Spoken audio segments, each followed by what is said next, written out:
Welcome back, guys. BJ the Brave here. I'm back with a special one for you today. We have got a card reveal, the first card reveal of the new faction soon to be introduced into Warhammer 40k, Warpforge, the card game. As you know, we had the Tau Empire only a matter of months ago, and we're ready already to get the second release since early access. I'm super excited for this one.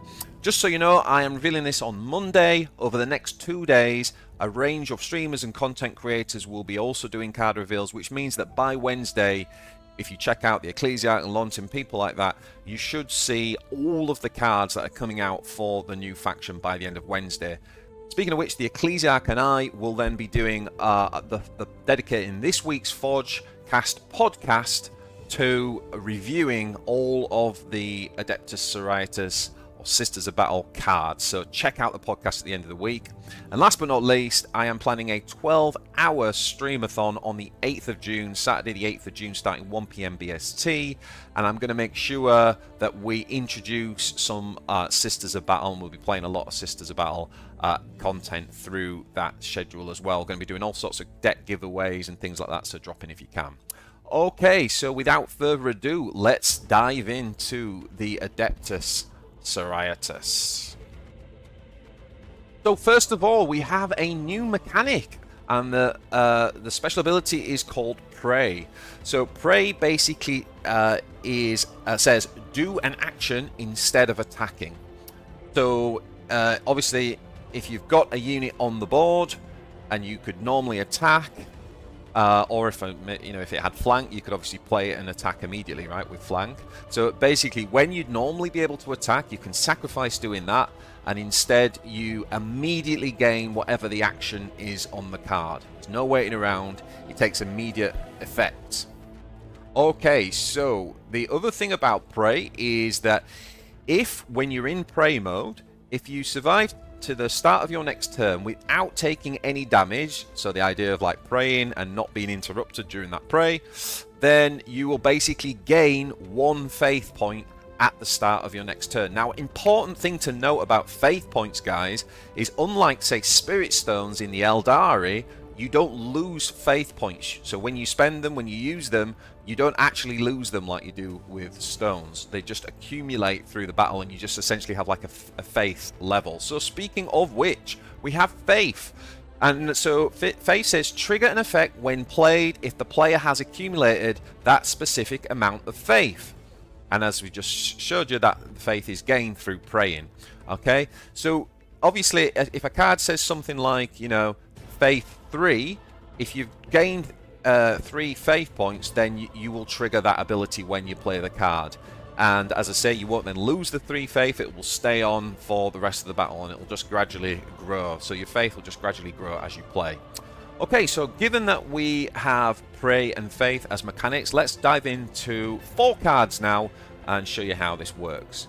Okay, so the first one we've got is the Humble Battle Sister. This is obviously the mainstay of the faction, and it's a 2-drop. It's only a 1/2 in terms of its attack stats, but a nice healthy 3 health, so enemy warlords can't just take her out straight away.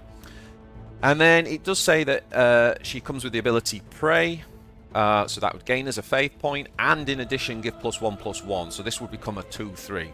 So a nice kind of early game way of kind of getting faith points. We don't often see these cards played in most factions. We think about the Fire Warrior, the Orc Boy, but in the Sisters of Battle, I'm curious to see whether this card actually gets played, just purely because it could be like a quick and cheap way of getting those faith points going. I'm not sure. Okay, next up we have a stratagem, Blade of Faith. Reminds me a little bit of things like the Banshee Mask. Deal 3 damage to an enemy troop. Okay, that's like the standard. But if you've accumulated 5, remember you don't spend this, but if you've accumulated 5 faith, you get to repeat this effect. Now I don't know whether that means, because it's not random, so I don't know whether that means it will just do an additional 3 damage onto the same unit, or whether it's actually saying basically you do 3 and then you get to choose where the other 3 goes. I'm not actually sure how that works, but obviously this could potentially be doing 6 damage to enemy troops for 3 energy, which which would be pretty OP, to be honest, if you had the 5 faith banked. Next up, we have got the Simulacrum Bearer. I mean, these words are going to, you know, trip me up left, right, and centre, aren't they? I mean, why they chose to let the Yorkshire boy do the all these kind of like Romanesque names, I don't know. But here we go, the Simulacrum Bearer, however you want to call it. Basically, it's a 3-drop. I love the 5 health on the 3-drop with the slightly lower stats, 2/2, so it can trade with like small units, obviously, and help your lord to trade. But good chance that it can survive a turn with the 5 health. And it says, pray, give +1 melee attack to your troops. Okay. Again, that's a common card. And finally, we have the first legendary, Astrid Thurgar. And this is a 5-drop coming in with this sort of 5 melee, 4 range, and 6 health. So pretty good stats, actually, for a 5-drop. It says, when a friendly unit prays, give it shield. So I'm presuming that means it's the unit that gets shield, not necessarily Astrid. That's how I read it. But obviously Astrid can pray as well, so if she prays, she'll also get a shield from that ability. That's right. And it says give +1 health to your unit. So no, that's not heal, that's give +1 health. So you can go in Astrid's instance, you can go above 6, so she'd go up to 7 max health. So there we have it, guys. I hope you found that useful. Check out the Ecclesia, Long Tim, and I believe EG will be releasing a streamer schedule so you can see where all the cards are. Check in on Forge Cash later this week where we're going to be reviewing all of the cards. Please hit that like button, and thanks for hanging out. I'm excited for Sisters of Battle, and I will see you in the next one.